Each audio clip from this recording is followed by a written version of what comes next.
जी हाँ, केजरीवाल जिसको अपना दोस्त मानते थे मनीष सिसोदिया, उनसे बंगला अपना पूरी तरह से खाली करवा लिया है। जी हाँ, उन्हें बेघर कर दिया है। जो सरकारी बंगला मनीष सिसोदिया को अलॉट किया गया था उसको खाली कराकर अतिशी को दे दिया है। एक तरफ ये दोस्ती के वादे करते थे, मनीष सिसोदिया से कहते थे कि मनीष सिसोदिया हम तुम्हारे साथ हैं, मनीष सिसोदिया मेरा पक्का दोस्त है, मनीष सिसोदिया कट्टर ईमानदार है। तो अब कहाँ गया वो पक्का दोस्त जिससे आपने बंगला ही खाली करवा लिया। लगातार ये लोग गला फाड़ रहे थे। मनीष सिसोदिया की जो पार्टी है, केजरीवाल की पार्टी है, आम आदमी पार्टी, मनीष सिसोदिया को जब सीबीआई के बाद ईडी ने गिरफ्तार किया तो जोर जोर से गला फाड़ा जा रहा था। 3 बार दिन में प्रेस कॉन्फ्रेंस की जा रही थी और संजय सिंह को आगे खड़ा किया जा रहा था गला फाड़ने के लिए कि भाई मनीष सिसोदिया कट्टर ईमानदार है, मनीष सिसोदिया ने कुछ नहीं किया, मनीष सिसोदिया के खिलाफ कोई सबूत नहीं मिला, मनीष सिसोदिया के दफ्तर से भी कोई सबूत नहीं मिला, उनके घर से भी कोई सबूत नहीं मिला। लगातार इन्होंने यही काम किया, जिसके बाद हमने सोचा भाई कोर्ट में तो केस आने दो। कोर्ट में जब केस गया तो हमें ये भी पता था कि ये लोग दलीलें क्या देंगे कि मोदी जी हमसे डर गए, हम 2024 में केजरीवाल प्रधानमंत्री बनने वाले हैं, इसलिए मोदी जी डर गए, इसलिए मोदी जी इन एजेंसियों का गलत फायदा उठा रहे हैं, इसलिए सिसोदिया को गिरफ्तार किया गया है। सिर्फ सिसोदिया, यही चीज इन्होंने गुजरात चुनाव में भी की थी दोस्तों।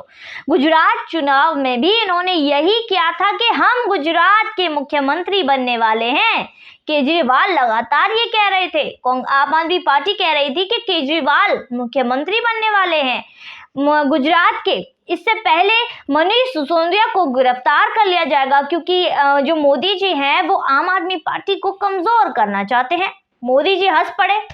मोदी ने सोचा ठीक है बेटा, तुम्हें तुम्हारी औकात याद दिलानी है तो मनीष सिसोदिया को अभी गिरफ्तार नहीं किया जाएगा। कार्यवाही रोक दी गई, जिसके बाद गुजरात चुनाव में उनकी औकात भी याद आ गई कि किस तरह वो उल्टे मुंह आकर गिरे। वहीं दूसरी तरफ उन्होंने कहा था कि एक आईबी ऑफिसर ने हमें ये सारी डिटेल्स दे दी है कि गुजरात में तो हम ही यहाँ पर मुख्यमंत्री बनेंगे, तो उस आईबी ऑफिसर को भी औकात याद दिला दी है। ये वही आईबी ऑफिसर है जो इनकी फीडबैक यूनिट जो इन्होंने बनाई थी उसमें इन्होंने उसका गठन किया था, उसमें इसको शामिल किया था। ये वही आईबी ऑफिसर है।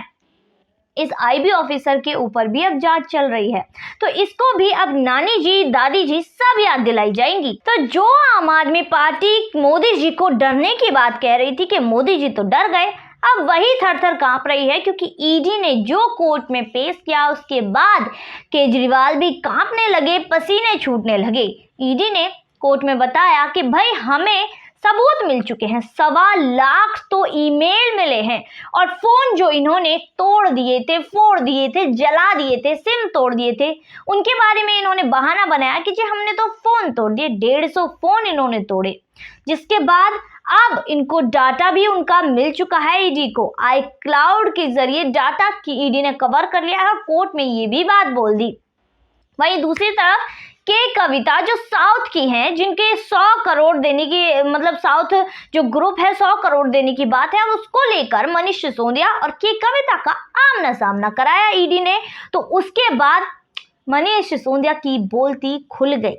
दरअसल वहां पर मनीष सिसोदिया ने एक बड़ी बात बोल दी जिसका दावा ईडी कर रही है और ईडी के सूत्र भी ये बता रहे हैं कि मनीष सिसोदिया ने केजू के कुछ सूत्र दे दिए हैं कि उनसे बड़े नेता होने की बात कही गई है। अब मनीष सिसोदिया से बड़ा नेता तो केजरीवाल ही हो सकता है, तो यहाँ पर अब केजरीवाल भी फंस सकते हैं। तो अब केजरीवाल के सर पर भी गिरफ्तारी की तलवार लटक सकती है। वहीं दूसरी तरफ केजरीवाल के बंगला खाली कराने का कारण आपको बता देती हूँ। केजरीवाल ने बंगला खाली करवाया क्योंकि केजरीवाल को समझ आ गया कि भाई मनीष सिसोदिया फंस रहा है, मनीष सिसोदिया पर भ्रष्टाचार जैसे संगीन आरोप लग रहे हैं, तो ये मेरी ही पार्टी का है।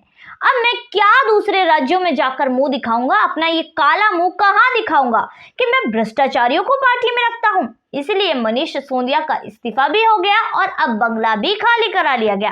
तो यहाँ पर केजरीवाल दूसरों के कंधे पर जिस तरह बंदूक चला रहे हैं वो सभी के सामने नजर आ रहा है, क्योंकि जब तक फाइलों पर वो साइन नहीं कर रहे थे, मनीष सिसोदिया को 18 डिपार्टमेंट दे दिए गए थे। तो मनीष सिसोदिया को केजरीवाल भगवान स्वरूप लग रहे थे, पिता स्वरूप लग रहे थे, दोस्त लग रहे थे, बेस्ट फ्रेंड लग रहे थे कि भाई केजरीवाल तो मेरे बेस्ट फ्रेंड है।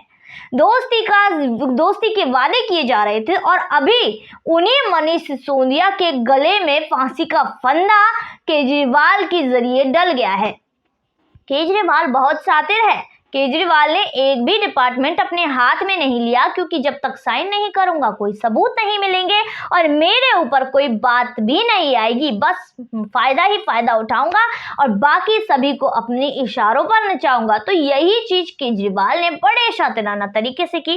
वहीं पैसों का जो बातें पूछी जा रही है उनका पता नहीं लग रहा है। पैसों के मामले में केजरीवाल से अच्छा तो कोई जान भी नहीं सकता, क्योंकि इनकम डिपार्टमेंट के ऑफिसर जो ठहरे उन्होंने इनकम डिपार्टमेंट में काम किया है, जिसके बाद उन्होंने उसी चीज का फायदा, उसी पढ़ाई लिखाई का फायदा उठाते हुए ये पूरे कांड का जो आरोप लग रहा है इसको किया था। तो अब केजरीवाल का मनीष सिसोदिया और सत्येंद्र जैन से भी पल्ला झाड़ने का समय आ गया है दोस्तों, क्योंकि वो यूज एंड थ्रो वाला अपना तरीका अपनाते हैं कि जब तक किसी चीज से फायदा मिले उसको इस्तेमाल करो और बाद में फेंक दो। तो यही स्ट्रेटेजी अपनाते हुए अब केजरीवाल चल दिए हैं आगे और मनीष सिसोदिया का जो बंगला है वो खाली करा लिया है। तो आज की वीडियो में दोस्तों इतना ही, फिर मुलाकात होगी ऐसी वीडियो के साथ। तब तक के लिए हमारे चैनल को सब्सक्राइब कीजिए, वीडियो को लाइक कीजिए और शेयर जरूर कीजिए। धन्यवाद।